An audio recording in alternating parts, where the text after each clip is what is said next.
I first saw porn at the age of 12. Now, that's the average age now. Not sure what it was then, but certainly the internet is a revolution in the porn industry. When the paid content started to become free. When the stuff that was difficult to get all of a sudden became accessible. Now this was back in the days, for me, back in the days of dial-up, in which you actually had to work towards it. You actually had to make an effort. Now it was significantly easier than going out and picking up a magazine. But it was fairly easy. For me, it happened with the pop-up. My first experience. Now I knew what sex was. And I knew that girls really didn't have cooties, right?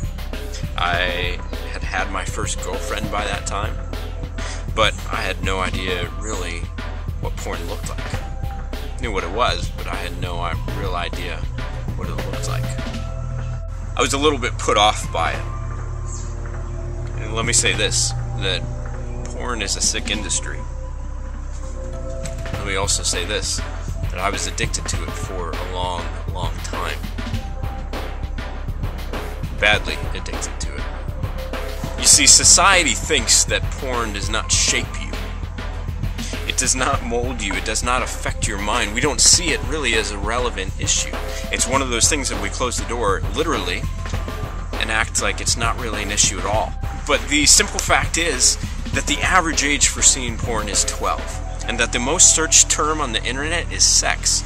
That's more than cars, music, weather, health, all those things combined. Most sites now don't contain an age warning on them, an age disclaimer that says you must provide your birth date in order to access this stuff. Most sites now contain nude material on their front page. It is a multi-billion-dollar industry. And it's one in which 60% of the websites that are accessed on a daily basis are porn-oriented. Why is this not an issue? Why is this not something that people are actually asking the question, how does this affect you? How does it affect your life? How does it affect your relationships? I've seen countless marriages break up over the issue of porn or something along those lines.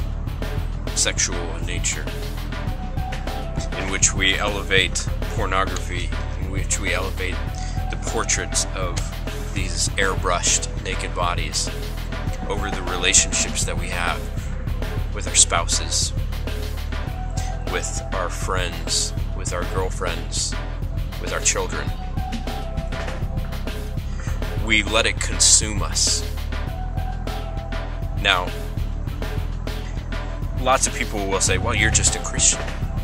You're just one of those that wants to suppress my free choice. No, that's not really it at all. Number one, my concern is for kids. Why are we not concerned about this? If kids are the most impressionable people out there, why don't we find it an issue that the average age, that means there's a lot that are lower, are accessing porn, is 12. Why is it so easy? Number two, here's the thing. You are being owned by something. We live in a society in which individualism is elevated to its own status as king. When we elevate the body in whatever form to being an idol, to being something that we worship, to being something that owns and controls us, then that's a problem. Christianity says you need to be owned by something. That's just life.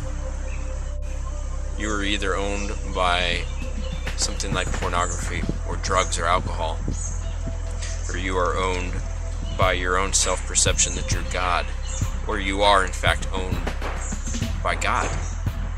Here's the simple fact of the matter.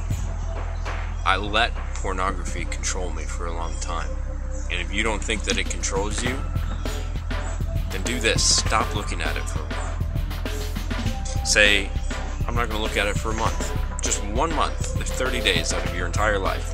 Don't look at it. You see how difficult it is. That will show you how much it actually demands your time.